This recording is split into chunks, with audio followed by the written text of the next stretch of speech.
What is IELTS? IELTS is an abbreviation of International English Language Testing System. Why IELTS?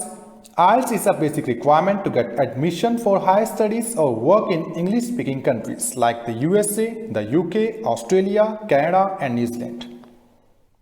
Modules. IELTS has 4 modules: listening, reading, writing and speaking. What is about scoring? The IELTS test is scored in band. Its band scale is from 0 to 9.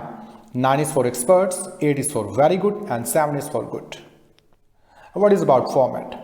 IELTS test does have two formats, academic and general training. Academic is for those who want to study at undergraduate level, postgraduate level or professional registrations, whereas general training is being done by for those candidates who wish to migrate in Canada, Australia, New Zealand and UK. IELTS test does have 4 modules. The first module is of listening, which will be divided into 4 sections along with 40 questions, and you will have 30 minutes to compile it. The second module is of reading.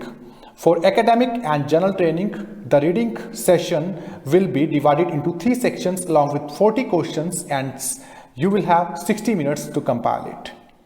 In writing, in academic and general training, there will be a task 2 which will be called as an essay, and to compile a task 2 you will have to write down a task 2 for almost 250 words. In academic, there will be a task 1 and task 1 which will be called as a chart, graph, table or any kind of diagram, and to compile a task 1 you have a need to write down at least 150 words. And in general training, the task 1 will be called as a letter, which may be of 4 types. Complaints, formal letters, informal letters and invitations. And the same word limit you have to use as of the academic. And to compile both the tasks, you will have 60 minutes. What is about speaking? Speaking will be divided into 3 parts. The first part will be of the introduction, where you may be asked 4 to 5 questions, and then after you will be given a topic or a cue card along with a minute to think over it, and then after you have to speak on that same topic for continuously 2 minutes.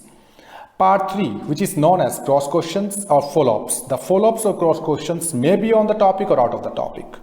So it is about the 4 parts. Thanks for watching this video. Please like, subscribe and share.